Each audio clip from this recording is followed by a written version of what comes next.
Nivoaka ny mpamafy mba hamafy, ary raha namafy izy, ny sasany dia voafafy teny amoron-dalana, ary ny sasany dia voafafy teny amin'ny tany tsara.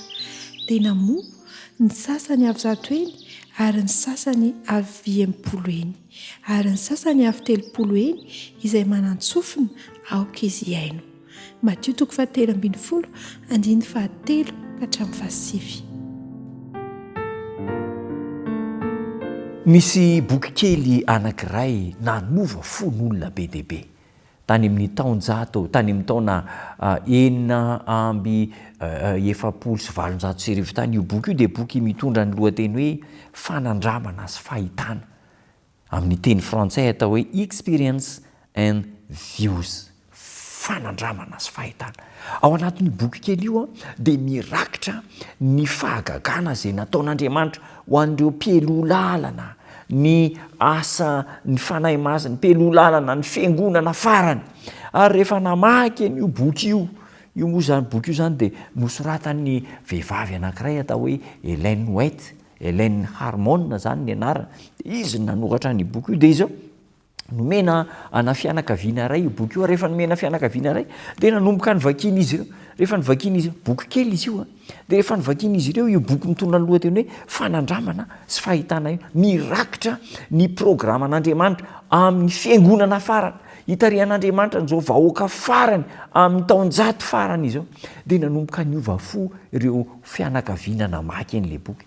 Gaga izy ireo, nanomboka nitandrina ny sabata izy ireo. Ary rehefa nanomboka nitandrina ny sabata izy ireo dia nanomboka ny aina ny fiainana kristianina, nanomboka nandinika ny baiboly ihany koa. Dia nahita fahamarinana maro isan-karazany. Ndre mandeha zay lasa nandeha nitety ala tovovavy maromaro niaraka tamina olona fikambanana vitsivitsy any teo amin'ny 20 teo izy ireo. Dia nandeha tany anaty ala, nandeha lalana andro vitsivitsy izy ireo, very lalana tany anaty ala tany. Rehefa very lalana izy ireo tsy hitantsony zay aleha. Rehefa tsy hitantsony zay aleha dia tonga tao amin'ny toerana anankiray malaladalaka kely, nisy trano tao. Ary rehefa niditra tao amin'io trano io zareo dia nahita ihany koa olona tao. Ary tao amin'io trano io dia nisy an'ilay boky kely atao hoe fanandramana sy fahitana. Misaotra an'Andriamanitra izy ireo, nideran'Andriamanitra izy ireo, fa tamin'ny alalan'izany boky kely zany dia tafaray ny fiainan'izy ireo. Tsy azony zareo an-tsaina velively hoe naninona izy ireo nivery lalana tany anaty ala, tsy fantan'izany ninona ny very, fa dia ny zavatra nitranga dia izao. Tonga tao amin'ilay trano izy ireo, inona ny zavatra nitranga? Jerena ilay boky, efa tota, efa mialatsiny amin'ilay fomba fiteny hoe maty kapoka mihitsy kara izay ny filaza azy. Ny heviny dia tsotra, efa navadibadika, nodinina, ary dia nifakafakaina, navadibadika, navery, nimbetsaka amin'ny famakiana an'ilay boky kely. Boky kely niteraka vokatra goavana. Hoy ny ambaran'ny tenin'Andriamanitra ao amin'ny Matthieu 7:17, andininy 7 sy ny 7. Dingantsika zany ny andininy manaraka. Indro nivoaka ny mpamafy mba mafy.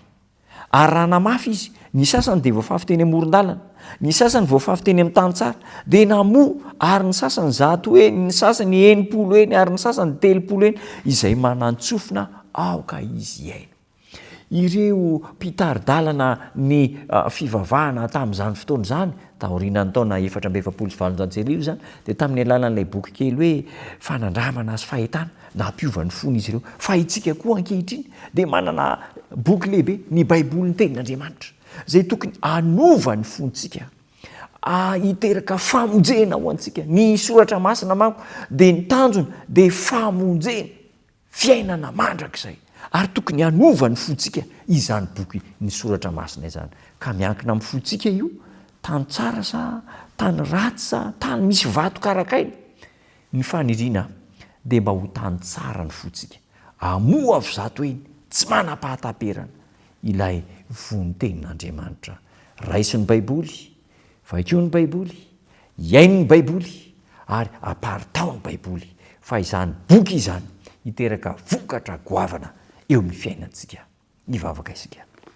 Misaotra anao zay tompo tsara, lehibe ny afatra omenao anay.